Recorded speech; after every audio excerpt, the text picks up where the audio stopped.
Hey guys, Kevin Rogers, Bobby Garland TV. I asked for topics, and I really want to do topics on catching fish, helping you catch more crappie. I mean, that's what this whole thing's about. It's not me out here just catching fish. I'm going to do that regardless. But to help you guys catch more fish.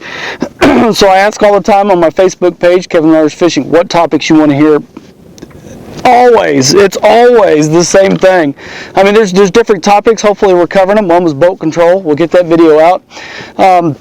Time and time again, at least 5 times a week. 5 times a week, the setup of the Garmin Livescope, right? Everyone, you go out and you spend this money and you want to know how to utilize this tool, and it's a great tool because you want to go out on the water and you want to learn instantly. Nothing will replace time on the water. The more time on the water, the more time looking at this thing, the better off you're going to be. But I'll walk you through how I set mine up. The number one tip I can give you, if you think you're going to set up your Garmin Livescope first thing in the morning with the settings that are set on and never touch it again, you're wrong. That's not what this tool is about. I am constantly, every time I switch locations, every time I stop the boat, I am changing the settings on that Garmin Livescope, and I'll show you why. One of them is the depth of water you're in. Never run that thing on auto. If you can run it on auto, you're missing a quarter to 3/8 to half inch of that entire screen is missing. You always want to manually set the depth that you're in. If you're in 17 foot of water, you want to set it to 18. If you're in 10 foot of water, you want to set it at 11. Constantly change the depth of that thing. It's going to give you a bigger picture, and it's going to show you a lot better detail, and you can actually see the crappie in whatever you're trying to fish. So don't think you're going to set your Garmin Livescope. You're going to go to someone's YouTube page, watch how they set their settings. If their gain's at 70 that's not how this works. I am constantly changing the gain all day long, every day. First thing in the morning here, it's 7:33 a.m. I'll set the gain here, and I'll show you. At 2 p.m. the gain will be different. It has to do with the sunlight, it has to do with cloud cover, it has to do with water clarity, it has to do with a lot of things. That gain, I am constantly switching that gain all day long to eliminate the static and the fuzz in the water, so I can just identify those fish. That's another tip I'll give you. But I'm like everyone else. Before Livescope, I'd turn on my 2D imaging sonar, and I'd leave it all day long, and I'd never touch it, and I'd go fish. That has all changed for me. I am constantly touching my Garmin Livescope non-stop. That's what I'm doing. It's not a tool that you can just turn on and it's going to be the same the rest of the day. That's my number one tip. But let's go up here and walk you through exactly the settings I'm doing. I've just pulled in the water here, just started fishing. I don't even know what it's set at. I don't even know how deep the water I am. But let's walk through a practice run here. If I just got on the water, there's a tree right behind me right there, a little hedge tree. I'm going to try to fish that hedge tree. And let me set this Garmin Livescope up for you exactly how I would do it, like I am right now. Okay, first and foremost, that ain't even close to what I need to be. You can see on the top right hand corner over here, right up here, I'm in 17 foot of water, and if you look on the side here, that's only showing 7 foot down. So I'm in 17 foot, and that thing's set at 7 foot down. So I'm going to go to my menu, depth range, and crank that thing down. You see it cranking. Oh, a lot of static on the bottom there. Whew. There's the bottom of the lake. All right, so I'm going to come up one more time. There's the bottom. That'd be perfect. That's how I do. That's how I set that every single time I go. Look at that static right there. I don't like that. So go to the gain and crank that down. I crank that down till, it depends.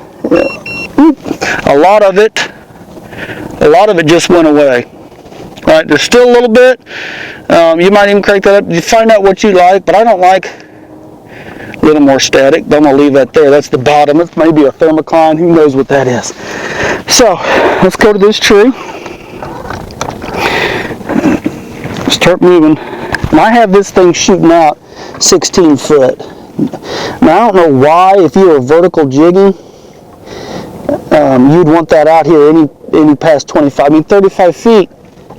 It's not, you're shooting 35 foot now, and I'm trying to fish a tree that's 15 foot in front of the water. You're not getting as much detail. So I always, especially when I'm vertical jigging, I'm going to back that thing down. If I'm one pole jig fishing, anything below 20 feet, put it 18 feet. It's about perfect for me. So, let's see if there's any crappie on this tree. Scoot up here. You can see there's a lay down tree right here. Some stuff laying on the bottom. Let's get right up here. Get right up on this tree where you can see.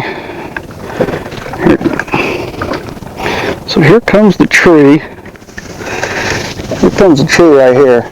We got it sparkling in there. Look like a crappie living right there and a crappie living right there. Now see, if I had that gain all the way up, I can put the gain up. A lot of people run those like that. That's too much going on for me. I don't like that. I can't see exactly. You can still see the fish. You can see a sparkle there and a sparkle there when I'm swimming out, fish swimming out. But if you crank that gain down, it clears up and takes a lot of that away to where you can see the lay down limb. You can see a crappie right there. There's a big old crappie. Several crappie living there. There's fish all over this tree right here. And remember, my transducer is on the trolling motor. I'm not going to have it anywhere else. That's where I'm going to do it. I like fishing with my hands, so I want to be hands free. I don't want it on a pole or something. I want it right on the trolling motor. I'm fine with switching, and look how every time you change trolling motor, you're getting a different look. I actually like that. But yeah, there's a crappie right there, and one right on the other side of it. Looks like a good place to fish. So remember, when you set this up, this is a 8616, it's a 16-inch screen. It's an 86 series. It's the highest end model they make. One bad thing about it, you can see here, I'm not sponsored by Garmin, but I bought the high-end unit because the processor's faster. It reads what you're off the transducer faster than anything, just like a computer. The processor's a lot faster. The bad part about it, you can see these cracks, it has a glass screen. It's not made for being up here on the bow. You sit on the trolling motor, but that's why I put it. This is pure boat waves just cracking the screen, so Garmin's got to do something with that. But regardless, this thing is super fast, and it's reading as fast as can be. I started with the 93 series. I went to a 1221 series, and now I've moved all the way up to the 86 series. So I've had 3 locators. This one's the best, but that is one problem. I like the bigger screen. People say, well, which one do I buy? Buy the one you can afford, right? You don't have to have this big one. Well, I need to drop a jig down on that guy. But here it is. I mean, that's pretty simple. Something else you need to do, there's a window that stays open over here on some of the some of the series. It doesn't stay open here on the 8616, but it stays open on the 93, 94, and the 1221. You don't want that. You want to be able to see the whole screen there. So you're always messing with the gain. Always. A lot of people like that fuzz. I don't like all that static and what's going on there. So gain all day long. Like I said, throughout the day, that'll change. And always mess with the depth range. The depth. Always put it right on the bottom. And if you're out in deep water, if you're fishing 40 foot of water and you know all the fish are 15 foot, there's no sense having 40 feet here. If every fish is at 15 foot, I'd set it at 18 where you can see the fish and forget the bottom if you know there's no crappie there. Oh man, it looks like a crappie there. I'm gonna put a jig.